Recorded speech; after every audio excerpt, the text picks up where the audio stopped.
موضوع کی طرف میں توجہ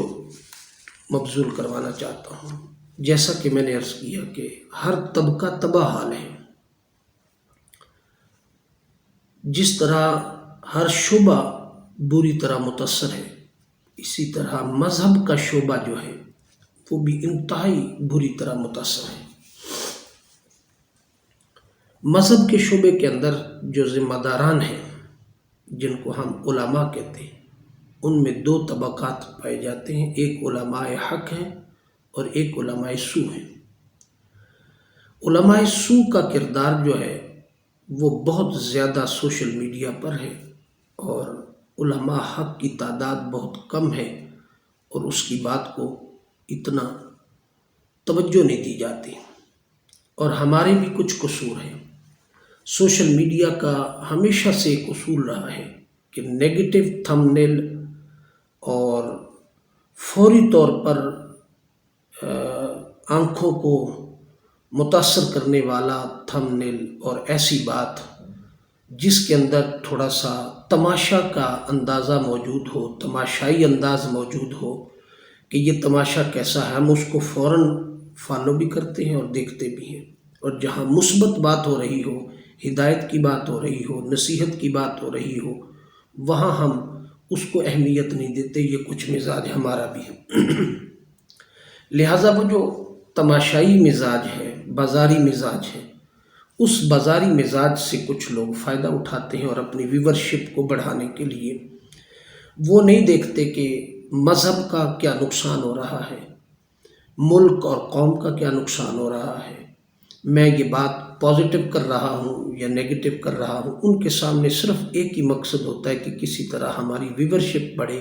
ہماری ارننگ بڑھے اور ہمارے معاملات آگے بڑھے، تو لہٰذا وہ اس ویورشپ کے چکر میں سب کچھ ملیا میٹ کر دیتے ہیں، تباہ حال کر دیتے ہیں۔ یہ غیر ذمہ دارانہ رویہ ہے۔ اب جس امر کی طرف میں توجہ دلانا چاہتا ہوں وہ یہ کہ جیسے موسم بدلتے ہیں نا، تو ہر موسم جب بدلتا ہے تو موسم کے حالات کے مطابق آپ نے دیکھا ہوگا کہ بعض اوقات کچھ چیزیں ایسی سامنے آنے لگ جاتی ہیں کہ جن پر ہم اپنے آپ کو بہت بڑا دانشور ثابت کر رہے ہوتے ہیں، جبکہ ایسی بات نہیں۔ اس دانشوری کو ثابت کرنے میں بھی صرف ہماری ویورشپ پیچھے پس منظر میں مقاصد میں چل رہی ہوتی ہے، اور کوئی مقصد نہیں ہوتا۔ جیسا کہ ربیع الاول کا مہینہ آتا ہے تو ہم علماء اور آپس میں اختلافات سامنے آ جاتے ہیں، منانا جائز ہے، ناجائز ہے، حلال ہے، حرام ہے، اس پر بحث اور بہت ساری باتیں آ جانے لگی۔ اسی طرح پہلے کچھ چیزیں ہوتی تھیں، اب آہستہ آہستہ ہم نے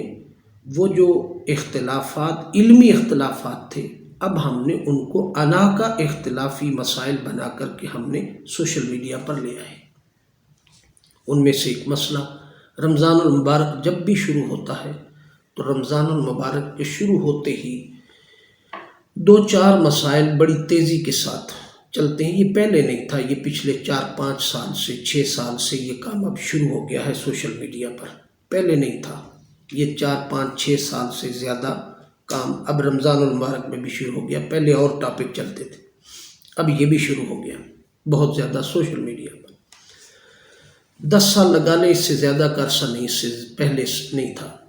اتنا کی عرصہ تھا کہ اب سوشل میڈیا پر اس پر بحث۔ پہلے یہ بحث سوشل میڈیا پر نہیں ہوتی تھی، سوشل میڈیا سے ہٹ کر ہوتی تھی، لہٰذا اب یہ سوشل میڈیا پر جب آئی تو اس نے تباہی مچا۔ ان میں سے یہ ہے کہ ہم نماز تراویح کے مسائل کو لے کر بیٹھ گئے، اور اب کچھ عرصے سے دیکھ رہے ہیں کہ افطاری اور سحری کے مسائل کو بھی ہم نے الجھا دیا۔ نماز تراویح کے متعلق 2 طبقات پائے جاتے ہیں۔ پہلا طبقہ ہے جو کلیتاً نماز تراویح کا انکار کرتا ہے، اور دوسرا طبقہ ہے کہ وہ کہتا ہے 8 رکعتیں ہیں اور 20 نہیں ہیں، لہٰذا 2 طبقات مختلف مکاتب فکر پائے۔ اب یہ جو بات میں عرض کرنے لگا ہوں وہ یہ، جو تراویح کا ٹوٹل طبقہ انکار کر رہا ہے، ان کے پاس ذمہ داری کی کوئی بات نہیں،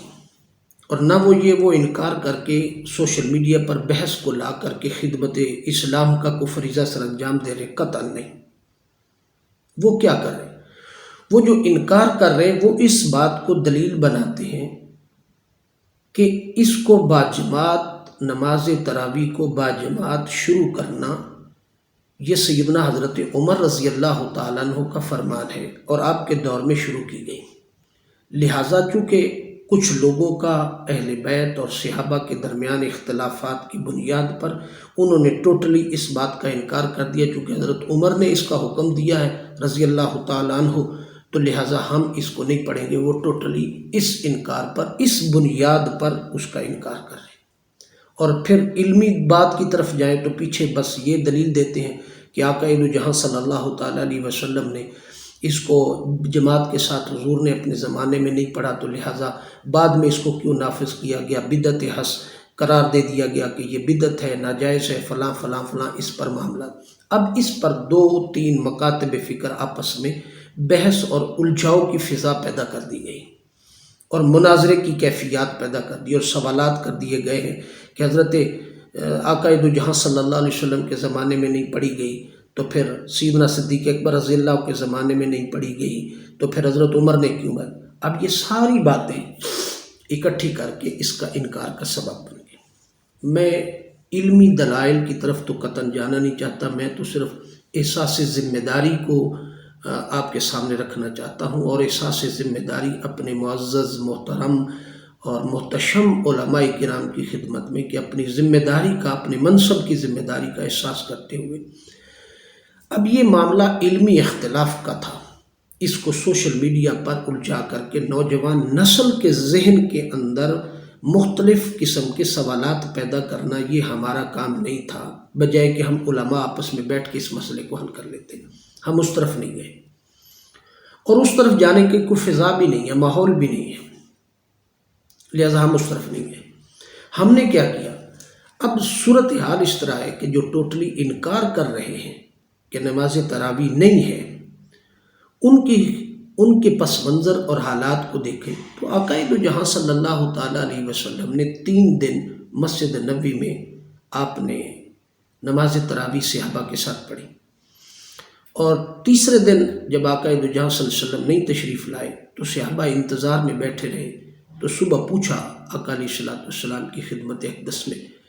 تو آپ نے ارشاد فرمایا کہ مجھے خدشہ تھا کہ اگر میں آج بھی آ جاتا تو کہیں امت پر نماز تراویح فرض نہ ہو جاتی۔ آقا علیہ السلام چونکہ رحمت للعالمین ہیں، آقا علیہ السلام نے امت کے بھلے کی بات کی۔ اب سوال یہ ہے کہ جماعت کے ساتھ پڑھنا یا انفرادی پڑھنا، اس میں بات معاملہ تھا، لیکن موجود تو تھی، ہم تو ٹوٹلی انکار کر رہے ہیں۔ اب جماعت پڑھنے کا آغاز سیدنا حضرت عمر رضی اللہ عنہ کے زمانے میں ہوا، اور اس کی وجہ یہ تھی، اب جب اس وقت نماز باجماعت ادا کرنے کا حکم دیا جا رہا تھا تو اس وقت بھی صحابہ کے ذہن میں یہ سوال تھا کہ جو کام آقا علیہ السلام نے نہیں کیا ہم کیوں کر رہے ہیں، تو آقا علیہ السلام کے اس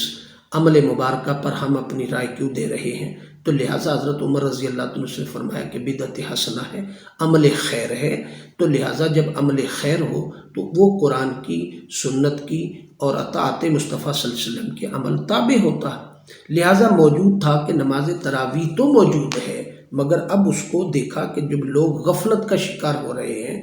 لوگ غفلت کر رہے ہیں، تو لہٰذا اس غفلت کو ختم کرنے کے لیے اس کو ایک نظام دے دیا گیا اور امام مقرر کر دیا گیا، اب پڑھیں۔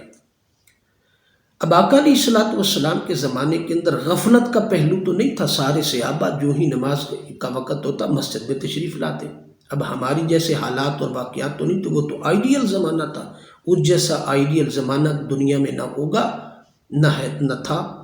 تو آئیڈیل زمانہ تھا، لہٰذا وہاں غفلت کا سوال موجود نہیں تھا۔ لہٰذا جو دور گزرتا گیا تو حالات کے مطابق تجدید دین کا عمل جو ہے وہ جاری رہا، تو لہٰذا حضرت عمر رضی اللہ تعالیٰ نے اس غفلت کے عمل کو ختم کرنے کے لیے اس کام کو شروع کر دیا۔ اب ذمہ داری کی بات یہ تھی کہ بجائے اس کو سوشل میڈیا پر اختلافات کی بنیاد بنا کر کے کہ یہ نہیں پڑھی گئی ہے، نہیں ہے، فلاں ہے، اب اس کو اختلاف کی بنیاد پر کہ سیدنا حضرت عمر نے شروع کیا لہٰذا ہم نہیں مانتے، ہمارا اختلاف ہے، ہم اہل بیت والے ہیں اور فلاں فلاں فلاں، یہ معاملات کر کے اس کو الجھا دیا گیا۔ اب امر یہ تھا کہ ہم بھی اسی سوچ کو پیدا کرتے کہ جو لوگ نہیں پڑھنا چاہتے، ان کا علمی اختلاف ہے کہ امامت کے ساتھ نماز تراویح نہیں پڑھنی جاتی، وہ نہ پڑھے، مگر اس پر آ کر کے بحث اور دلائل دینے، کیونکہ یہ عمل خیر ہے، جو کر رہے ہیں وہ عمل خیر کر رہے ہیں، کہ وہ گرو نانک کی کتاب تو پڑھ نہیں رہے، وہ عمل خیر کا کام کر رہے ہیں۔ اب اس میں عمل خیر یہ تھا کہ باقاعدہ اہتمام ہوتا، قرآن پاک کی تلاوت کی جاتی ہے، قرآن پاک ختم کیا جاتا ہے، اور کچھ لوگ آ کر کے، جو لوگ سارا سال بہت سارے معاملات زندگی کے اندر غفلت اور عبادات کی زندگی کے اندر غفلت برتے ہیں، تو رمضان المبارک میں اہتمام کر لیتے ہیں، مساجد کو سجایا جاتا ہے، ایک ماحول بن جاتا ہے، کچھ لوگ آ کر کے نماز تراویح اور عبادت اور اطاعت و بندگی میں مصروف ہو جاتے ہیں، تو یہ عمل خیر تھا۔ اب ہم جو لوگ کر رہے ہیں عمل خیر، ان پر علماء کو خاموش ہو جانا چاہیے تھا کہ عمل خیر ہے، قرآن پڑھ رہے ہیں نا، اللہ کے حضور جھک رہے ہیں، اللہ کی اطاعت و بندگی اس کے حضور قیام ہی کر رہے ہیں نا، اور تو کوئی ایسا کام کر نہیں رہے، کوئی اور غیر مذہب یا غیر شرع یا غیر اخلاقی کام تو نہیں کر رہے، قرآن ہی پڑھا جا رہا ہے، مسجد میں اکٹھے ہوتے ہیں، عبادت اور اطاعت کے لیے اکٹھے ہوتے ہیں، تو لہٰذا اس پر بحث بنا کر کے نوجوان نسل کے ذہن کو الجھانے کی ضرورت کیا تھی؟ یہ میرا سوال ہے۔ کیا علماء کی ذمہ داری نہیں بنتی کہ ہم اس کو عمل خیر سمجھ کر کے اپنے علمی اختلاف پر خاموش ہو جاتے اور علماء سے بیٹھ کے آپس میں اس مسئلے کا حل کر لیں، اور جن کا جی نہیں کرتا نہ پڑھے، کوئی اس پر پابندی تو نہیں، کوئی جبر تو نہیں ہے، لہٰذا جن کا جی نہیں کرتا وہ نہ پڑھے، اور جن کا عقیدہ ہے کہ نماز باجماعت، نماز تراویح کی عبادت کچھ دیر کے لیے اللہ کے حضور کھڑا ہوا جائے تو وہ عمل کر لے، ٹوٹلی اس کو حرام قرار دے دینا، اس کو ناجائز قرار دے دینا اور اس پر بحث شروع کر دینا، اور نوجوان نسل جو پہلے ہی دین سے دور ہے، جن کا پہلے ہی دین سے کوئی تعلق نہیں ہے، تو اس عمل کو ہم اپنی ذاتی انا کی بنیاد پر، اپنے ذاتی مسلکی اختلاف کی انا کی بنیاد پر ہم اس کو سوشل میڈیا پر اس طرح الجھا رہے ہیں اور اچھال رہے ہیں کہ جیسے کوئی بہت بڑا جرم ہو گیا۔ یہ کام ہمیں خود ذمہ داری کا، یہاں ذمہ داری کا احساس کرنا تھا علماء کو، جو ہم نے نہیں کی اور نہ کر رہے ہیں۔ ہم یہاں تو بڑے دلائل دینے کے لیے آ جاتے ہیں، کیا دنیا کے سارے مسائل ختم ہو گئے؟ فلسطین آزاد ہو گیا، یمن آزاد ہو گیا، کیا ملک کے اندر اسلامی قانون نافذ ہو گیا، نظام مصطفیٰ بپا ہو گیا، کیا بہت سارے حرام اور حلال کے مسائل حل ہو گئے ہیں؟ تو ہم ان مسائل کو لے کر کے یہاں عمل خیر تھا، علماء ذمہ داری کا ثبوت دیتے اور خاموش ہو جاتے۔ رہ گئی بات